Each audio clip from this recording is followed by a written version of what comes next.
One thing we're critically aware of at Gartner is that nobody knows everything. It's impossible. We don't want to have the analyst try and answer a question that they really don't know that much about because it impacts Gartner's credibility.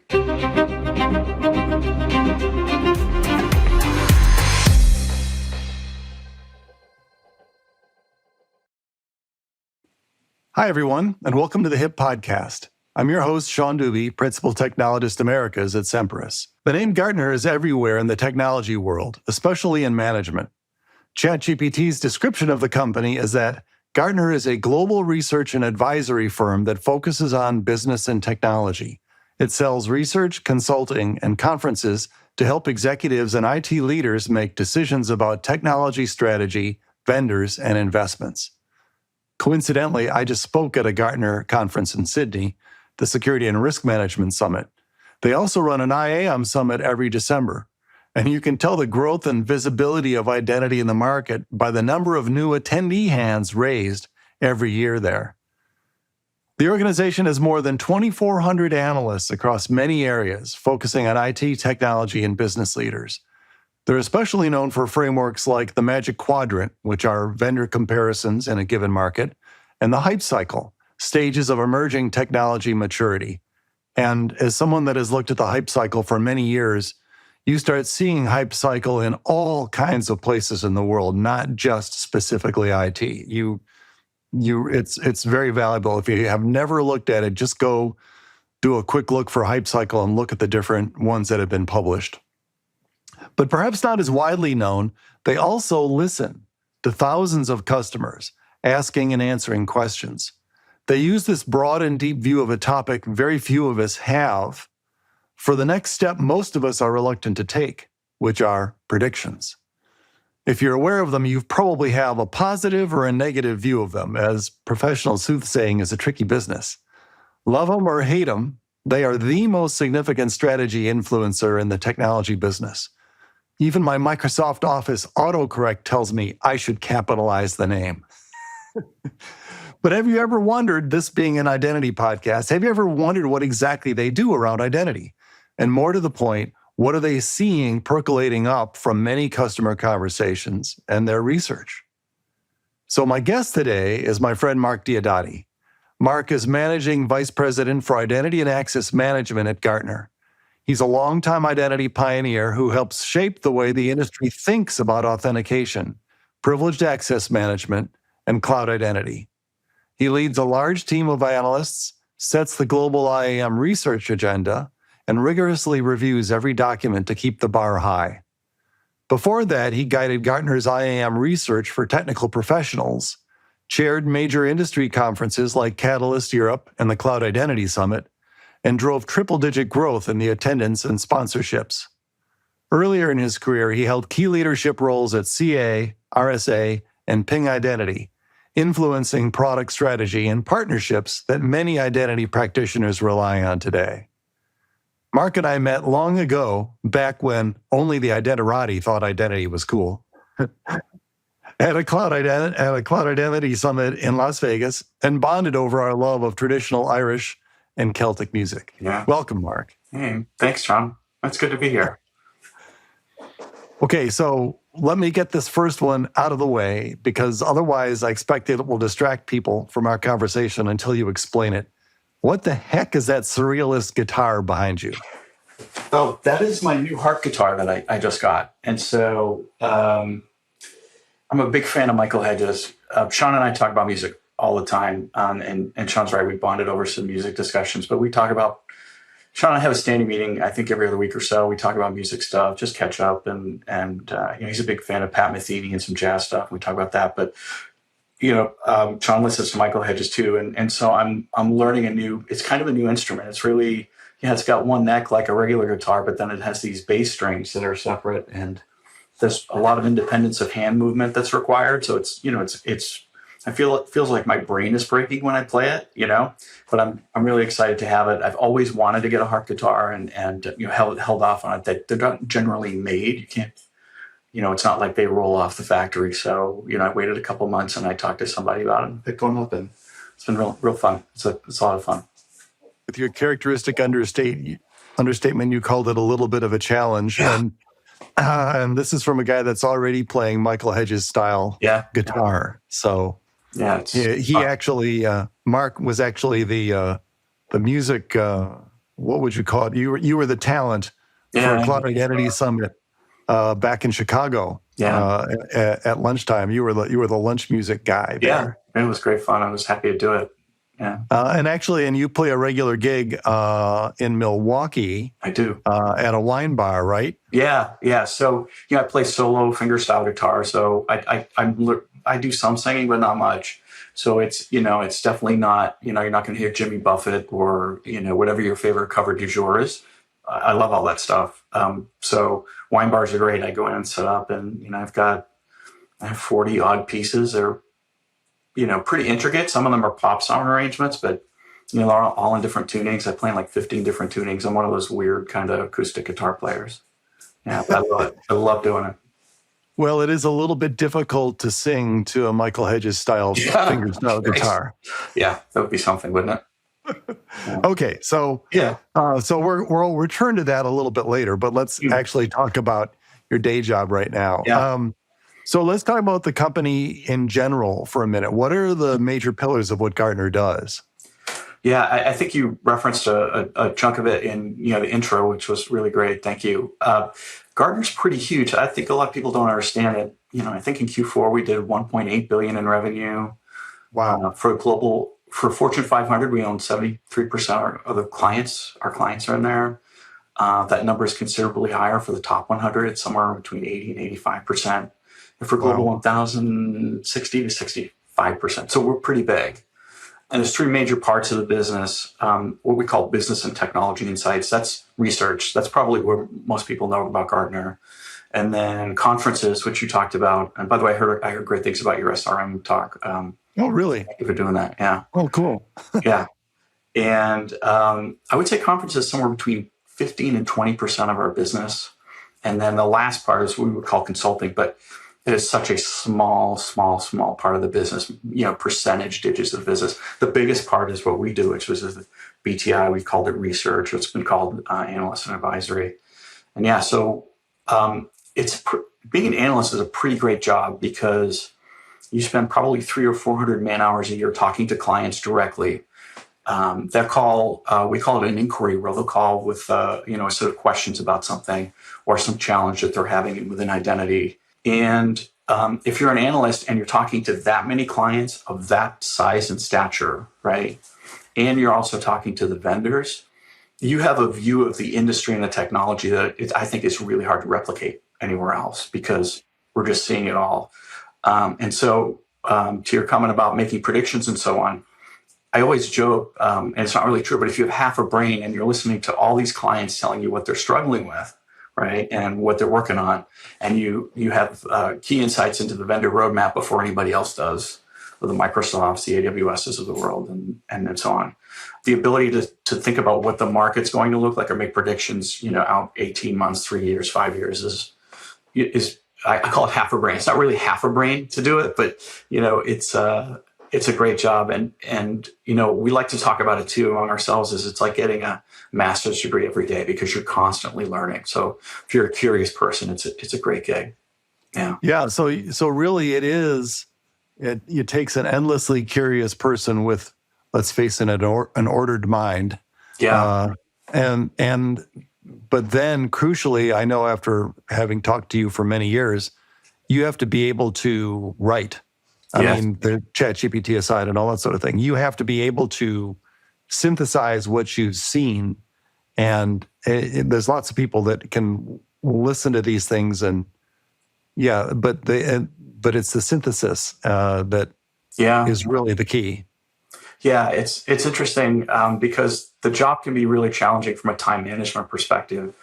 The challenge is to carve out enough time that you can hit a writing groove, right? We all know you can't, I personally can't sit and write something deep in 20 minutes. I've got to settle in and I've got to do whatever.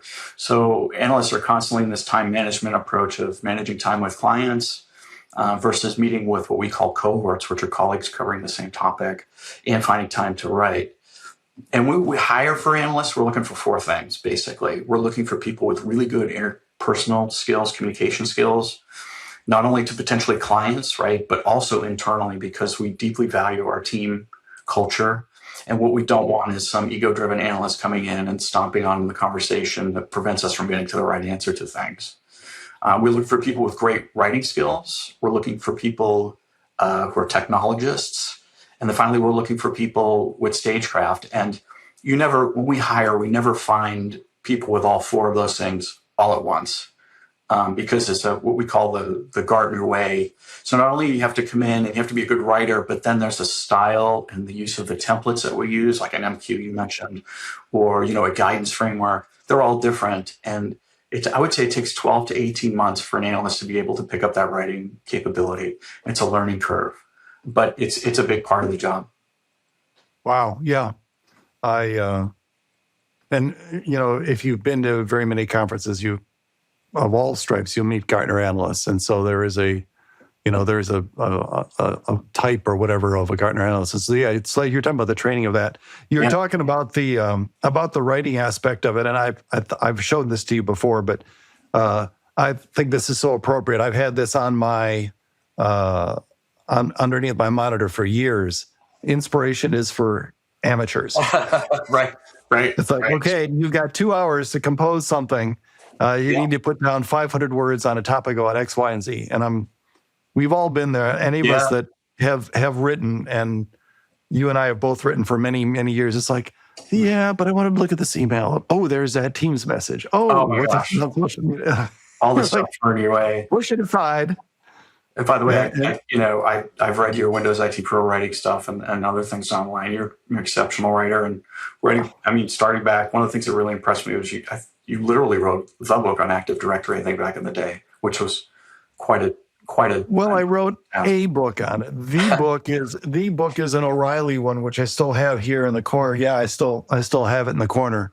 Yeah. That started out with Joe Richards and then Brian Desmond and folks like that. But yeah, I wrote a book on Windows 2000 Server, and I had a bunch of things about it. But the core that I remember about it was writing about Active Directory. Yeah. And I years ago. And there was even, I think it was translated into Chinese. And years ago, I picked up the book, for all 5 people that bought it. And I just opened some random page, and I saw that somehow I had written OU as something other than organizational unit. And I went, oh my God, I can't stand. And I've never looked at the book since.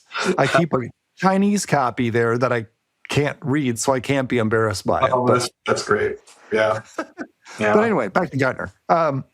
So what does Gartner do that people may not know about so much? You mentioned the consulting. What other things, what does Gartner do?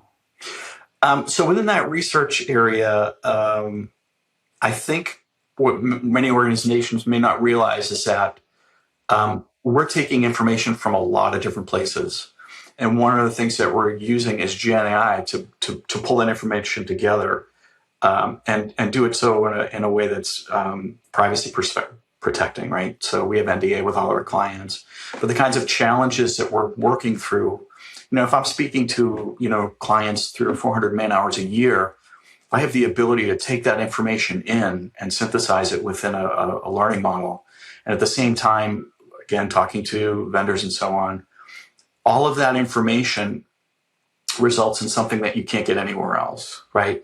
Like if you go to a ChatGPT or you go to another tool, you might get something that if you asked for some information and asked it to, put it in a Gartner style, you might get something that, if you squint, looks like Gartner stuff, but it's built on a set of knowledge that isn't ours, right? We have all of this information from all of our clients. So what we try to do is synthesize that. And then we also have places where we have communities where our clients come in too, and they're asking questions of each other and everything else.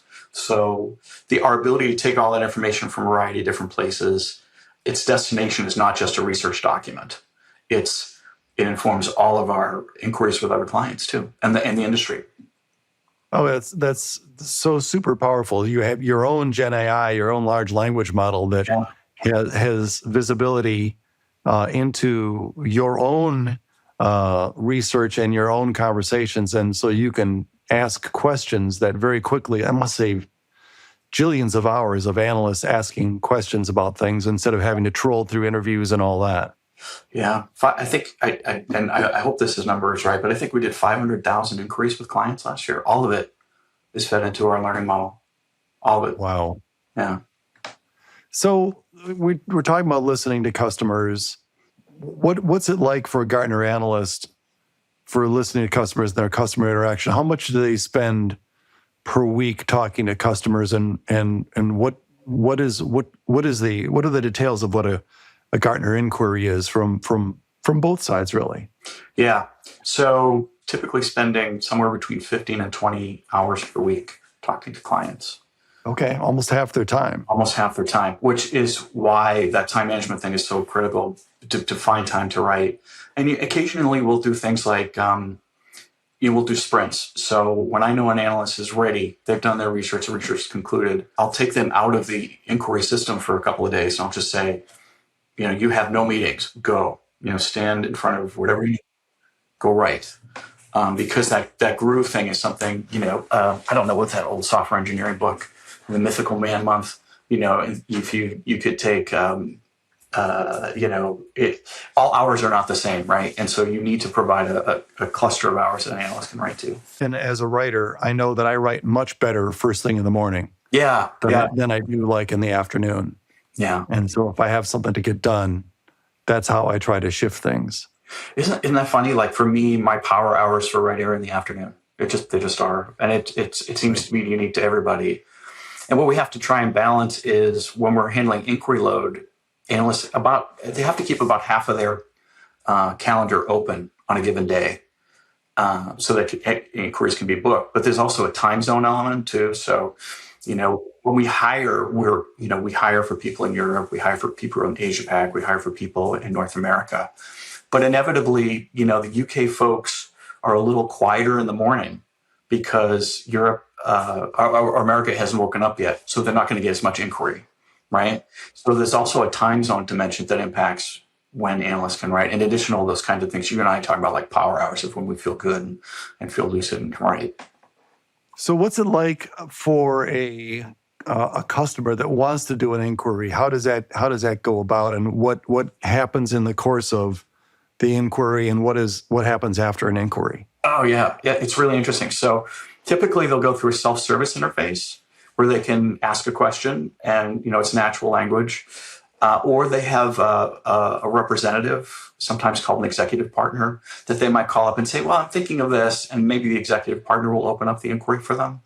And from there, we have this group called Client Engagement Services, and we have this whole learning knowledge system built in that does its best guess to figure out who's the best analyst to cover that topic.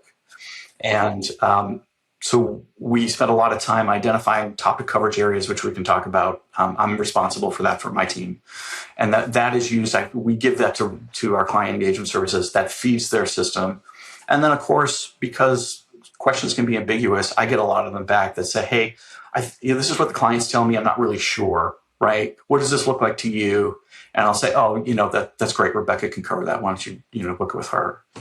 From there, that part of the analyst keeping their calendar open for inquiry enables us to book inquiries on the fly, right? So we have dedicated time. That is largely an automated process. There are occasionally times when a client needs an answer that we can't get on an analyst calendar, soon enough. And then we'll do some, negotiating and handshaking. We'll try and move things around a little bit to make that happen. Once they get on the call, our best analysts, really, and this is how we coach them, they're there to just listen at first. So what's it you're struggling with, what you're seeing?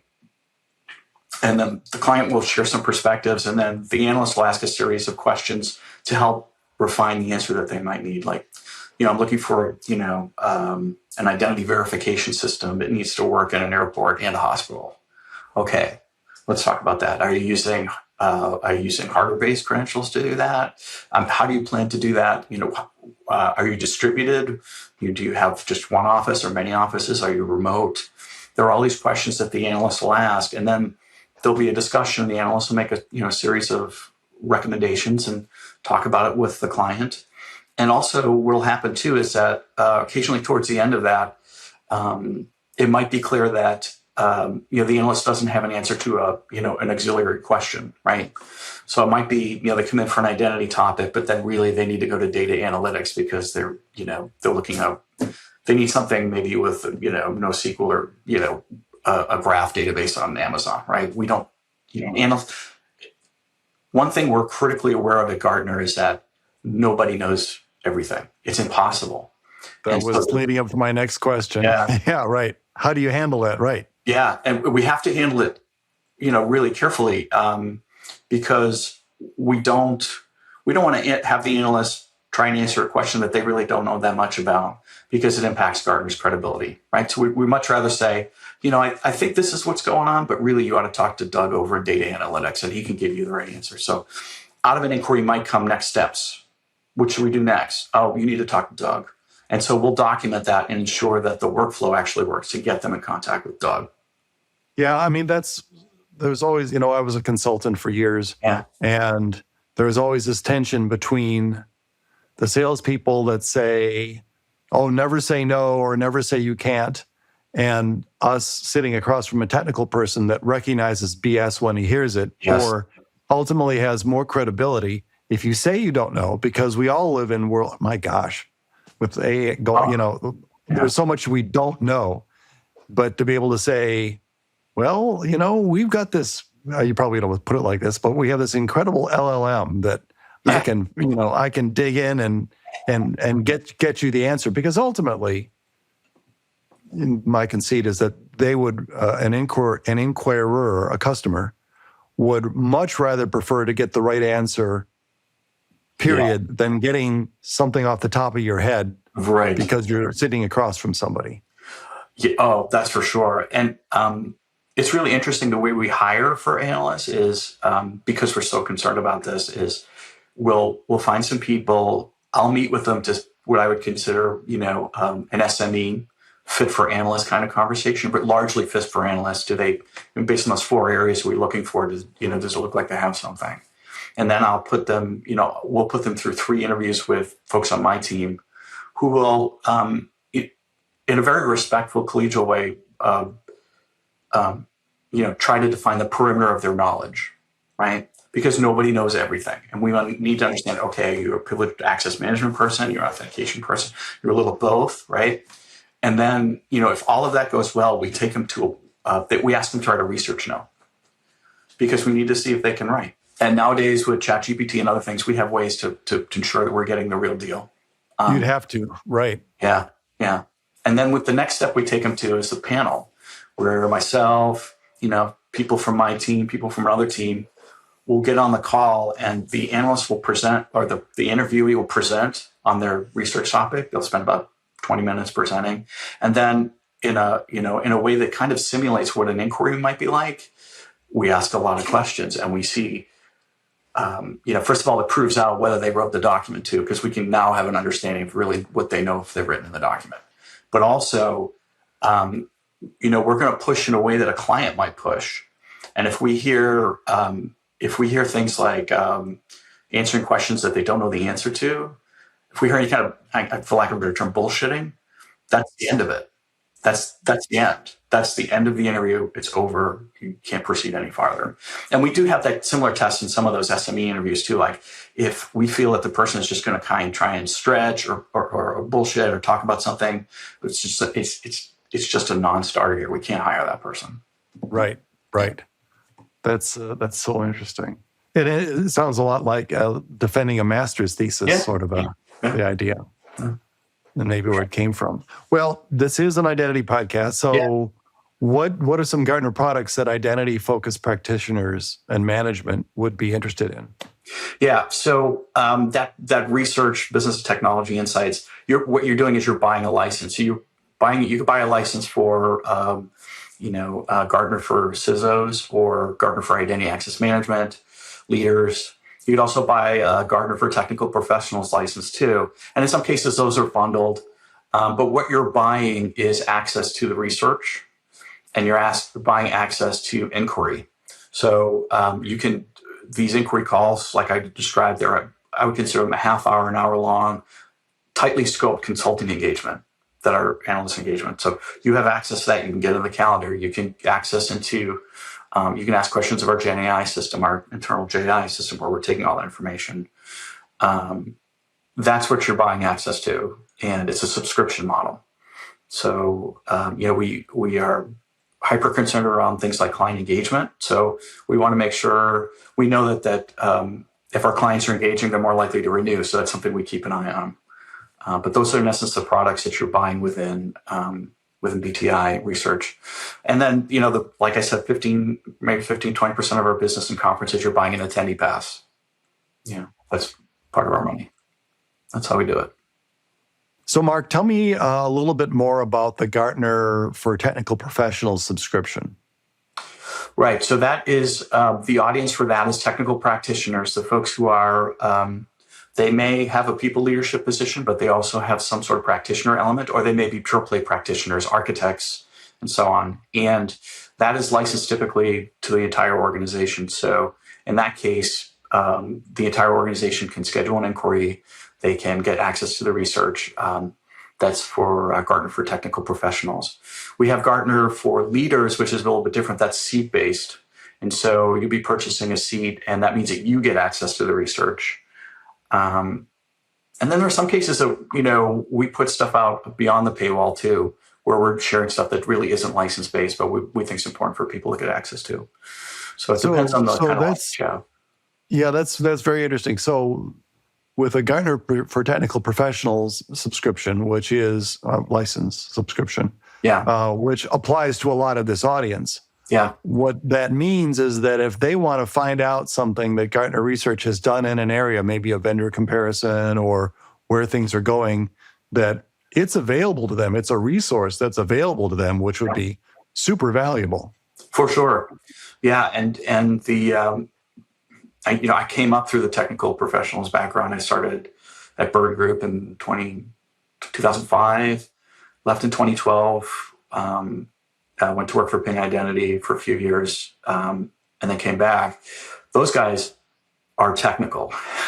It's not uncommon for them to write code. It's not uncommon for them to maintain their own environments. I would typically, it would be very common for me to do research and bring on stage how you would integrate identity in GCP, Azure, and AWS, for example, using OpenID Connect.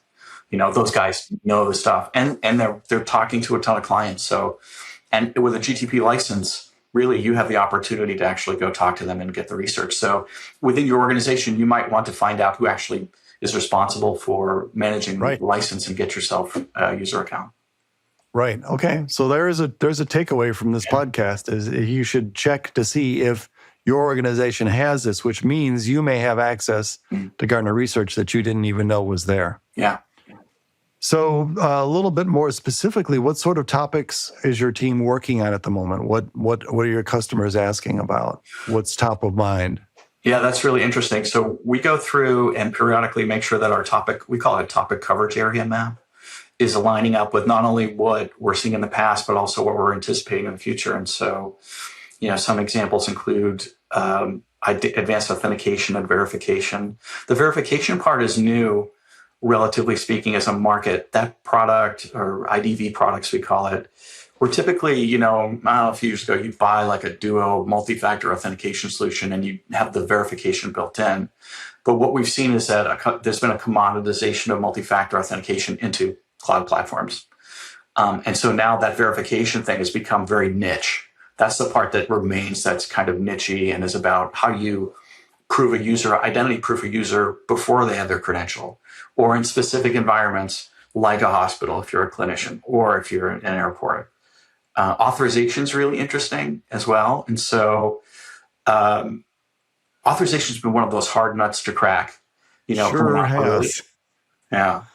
And we all remember the days of XACML and the promise of interoperability, but there have been some emerging standards like OPA, which I think is Open Policy Agent, where it's a bit more friendly way to try and integrate authorization. So this renewed interest in an interoperability perspective. Consumer IAM is a big one. That's where we see a lot of innovation around all those things that you have to do with people who don't work in your organization. You can't make them carry a laptop, can't make them carry a push device. What are those things you can do behind the scenes? And that is an area where, example, Gen AI or AI in general is becoming more popular to be able to sift through and find the needle in a haystack on things like attacks and so on. Decentralized identity is big. Program management for my team is big. Yeah, and architecture. So I manage the IT leaders, and so we have a lot of people who are thinking, how do I implement this at a scale? I'm not just worried about the configuration of this bit or that bit within the target app. I need something. I need a roadmap to scale. So we do a fair amount of that. We do identity governance and administration, which was provisioning, and then includes governance and access certification. Identity threat detection and response. That's a new market we're seeing. This is where that one. Yeah, right. Because we have Semperis Directory Services Protector, right? Yeah. We're smack in the. We were actually talking to you guys about identity threat detection and response before you had a name for it. Yeah. Let me ask a question before I forget, because I'm likely to do that. Decentralized identity, that's been in the works, and as in, again, this is, you can map this back to Hype Cycle, I guess. Yeah.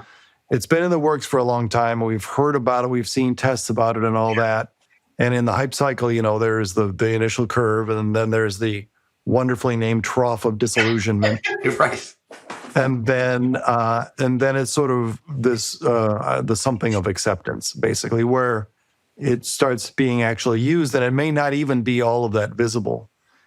Is decentralized identity getting to the point where it's starting to actually be used by enterprises? No, it's still really early days. So we cover it. There's a lot of emerging things happening. It's still early, but it's inevitable, right? It's just right. The system of trust frameworks that are required to pull that off, and the usability necessary to make it so that carrying your own identity is not something that it's like carrying a Bitcoin wallet to try and do your business with, right? Right. Yeah. So it's still percolating, in other words. Yeah. Well, we have to throw out the. I almost feel like I'm not allowed to do it unless I say those two letters AI. Yeah. So I've gotten the word out there. What are you guys seeing around AI and identity? Yeah, it's a really interesting space. We have a cohort called AI and Machine Identity, and they're different, but they're the same. Not the same, but they share some commonality. And I see two dimensions to it, and our analysts are talking about two dimensions. One is, what's the impact of a tool like AI on existing identity systems, like identity governance and administration? Boy, if you could really build or if you could incorporate a great AI tool where, as you're looking at entitlements, you don't have to explain the metadata to the AI. You can just say, give me your best shot at this. Take a look, and you tell me what these roles should be and what this access should be. And to do it at a level of entitlement that is not scalable otherwise, right? Sometimes, take an example like SAP, where there are so many kinds of entitlements within an ERP system, very difficult for, a human and an IGA system to be able to map it all out, all the way down to the lowest entitlement. Well, that's a great thing that you can actually, use Gen AI for, or AI more specifically. And that doesn't mean you trust it, right? You never trust all that stuff, but it gives you a starting point to be able to look at and begin to work from. So we see that, and you could see how, AI might be able to look at 1,000 different factors of a user session and be able to assist in continuous authentication, right? And we've seen some emergence of that. I'm just thinking about what you're describing and thinking about the idea of having an AI-powered solution to go look into somebody's Active Directory environment and the group configuration and the service accounts that do and don't have attestations and just the mess that is most, and being able to provide practical guidance for how do you climb out of this. Yeah. Because right now it's extremely difficult to do. Oh yeah, just the nature of the different users, the devices. Are you hybrid or right? What are the policies like? Yeah, for that, that's a great example. And then maybe by extension saying, okay, well, I have this Okta system, and then I have an AWS system, and I have AD. And by the way, my namespace isn't consistent. So, SDB over here, Sean D over here. And I'm not even gonna write regular expression rules and try and feed this into, something. I'm just gonna hand it over to the AI and let it do all of this for me.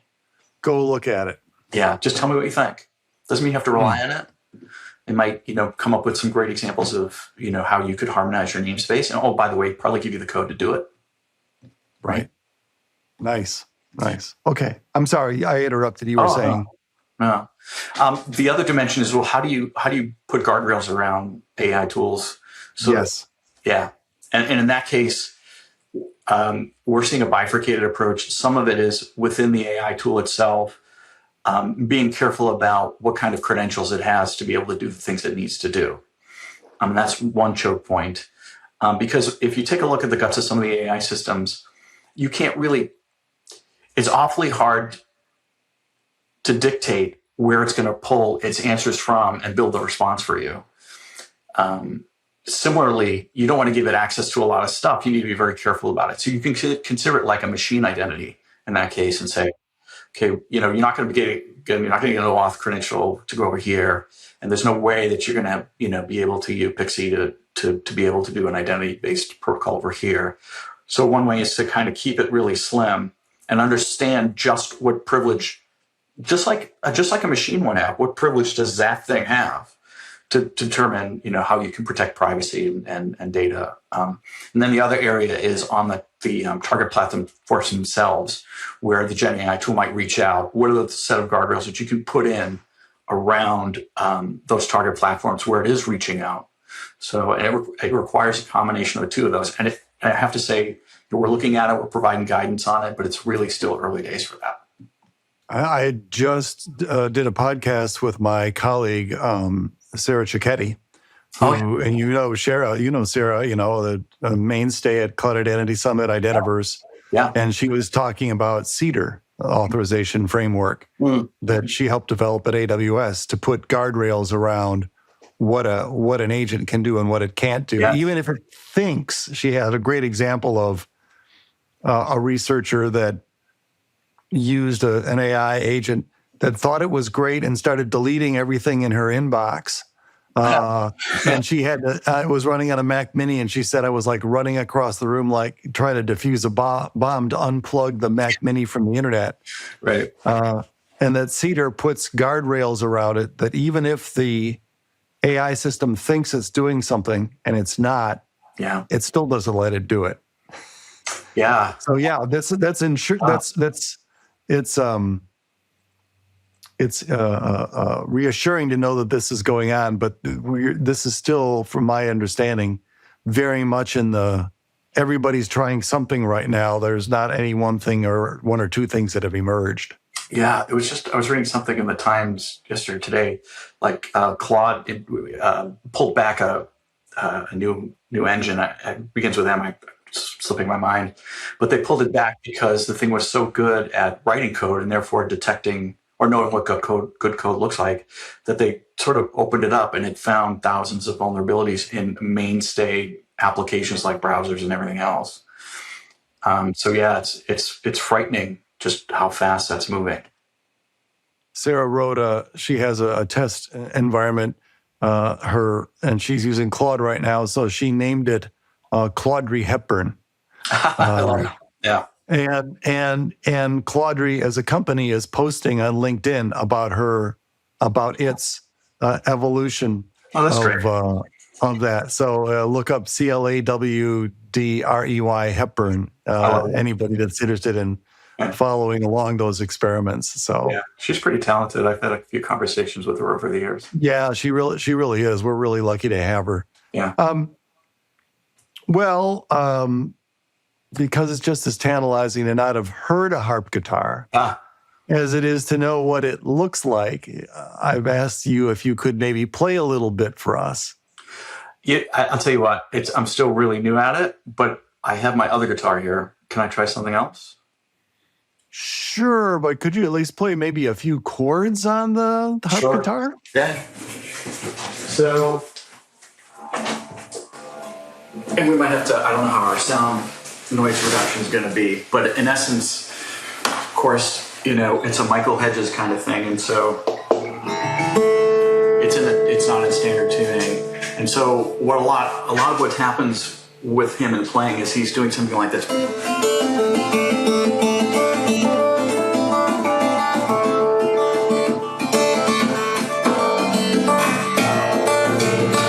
And so you can tell I'm a total hack at it. But the idea would be that while this hand is doing something, one hand's doing this.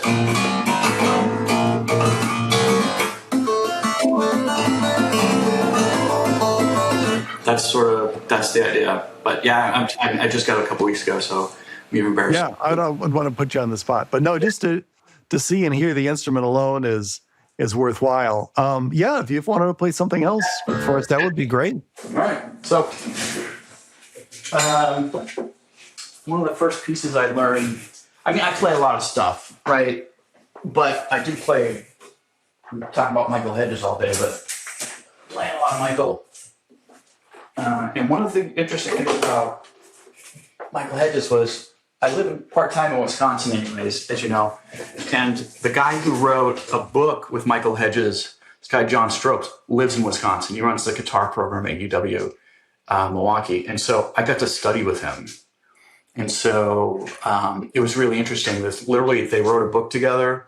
And also he has a collection of archive of Michael coming to his place in Wisconsin, and they film him. And, so it was like an exceptional kind of learning experience. Yeah. The thing about the Hedges pieces that's so mind-blowing to me, and we're kind of geeking out musically, right, is that if you were to play the Michael Hedges piece just as it's written on paper, it wouldn't sound like him at all. The reason is that while he's playing certain notes, he's stopping other strings that are resonating from playing. So not only are you picking a note, but you're using other parts of your hand to stop notes from ringing that would ring out naturally. So that, can you hear that? Yeah. Okay. So this is you can hear it fine. Yeah.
Super cool. I recognize the piece, and it's for anyone that's never listened to Michael Hedges, that is the first tune on Aerial Boundaries. It's revelatory, and you're a great practitioner of the style. Man, I obviously had a couple of flub notes at the beginning, but I was picking up a little raw. But that album's exceptional. Like the first 4 of songs on that album completely changed acoustic guitar playing. It's probably like the world looked like before Jimi Hendrix or Van Halen. Right. And after. That's Michael Hedges. It's just at one singular point in time that changed everything. Exactly. Yeah. Well, thanks, man. You got all the multifacets. We've got we even have the special musical treat here at the end. Yeah, so thanks for letting me play. I appreciate it, and I love hearing the insight about, what Gartner's all about, and go off and see if maybe you guys out there have Gartner for Technical Professionals subscription license and take advantage of it. Yeah, you may have another license too. You may have a leader's license you don't know about, right? That unfortunately is common. We try and make sure that stuff gets used, but a lot of cases it's up to the organization to make sure they get the message out. Right. Right. Well, thanks again, Mark. Yeah, thanks, Talk to you soon. Yeah, cheers. Thanks so much for listening to the HIP Podcast, brought to you by Semperis, the leader in identity resilience. If you found this conversation valuable, subscribe to the show on YouTube, Apple Podcasts, Spotify, or wherever you get your podcasts so you never miss an episode. And if you have a minute, please give us a rating or leave us a review, as that really helps other listeners find the show. You can find past episodes and more information at hipconf.com/podcasts. I'm Sean Dubey. Stay secure, and I'll see you in the next one.